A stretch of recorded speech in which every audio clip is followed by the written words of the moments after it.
Hello students, welcome back to your favorite YouTube channel Science Guru Sir Alok.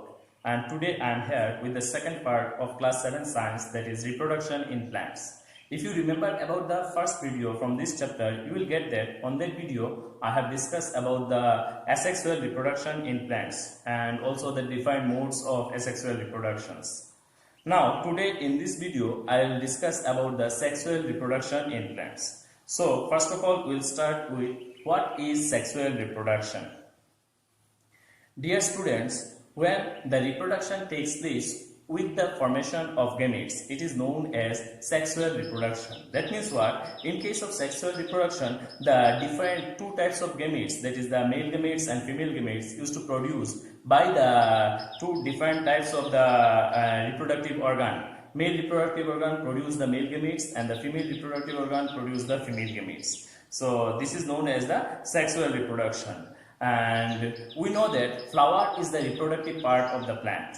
Flower contains the different reproductive part in the plant, and this flower contains the stamen, which is the male reproductive organ, and it used to produce the male reproductive gamete, and the pistil, which is the female, which considered as the female reproductive organ, and this pistil produce the female reproductive gamete. Now on the base, if we read in details the structure of the flower, we will get that there are some flowers which contain either the male reproductive organ or the female reproductive organ.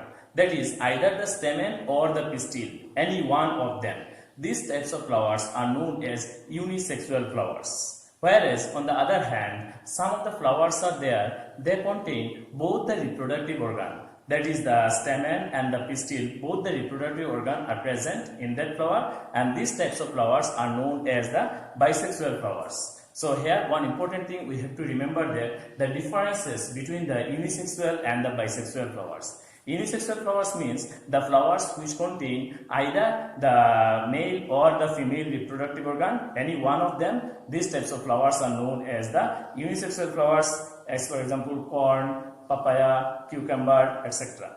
And on the other hand, the flowers which contain both the male and the female reproductive organ, these are known as the bisexual flowers, as for example mustard, rose, etc. Now this stamen contains the anther and the filament, and this anther contains the pollen grains, which are considered as the male reproductive gamete, male gamete, and on the other hand the pistil. On the other hand, the pistil consists of stigma, style, and ovary, and this ovary contains one or more ovules which used to produce the ova or the female gamete. So this is about the structure of the flower. Now in sexual reproduction, a male gamete and the female gamete fuse together to form a zygote, and this process of fusion of male gamete and the female gamete is known as the fertilization. Now how does this fertilization takes place in the plant body? This is the process which is known as the pollination. By the process of pollination, the male gamete and the female gamete fuse together to form a zygote. What is pollination? The process of transfer of pollen grains from anther to the stigma. It is known as the pollination. Now there are also two different types of pollination takes place in the plant body. One is known as the self-pollination and another one is known as the cross-pollination. What is self-pollination? Now we will discuss about what is self-pollination. The process or when the pollen grains transfer from the anther to the stigma of the same flower, it is known as the self-pollination. That means self-pollination takes place within the one flower. It is known as the self-pollination. So we can say that self-pollination can take place in the bisexual flowers only, because in the bisexual flowers both the reproductive organ are present.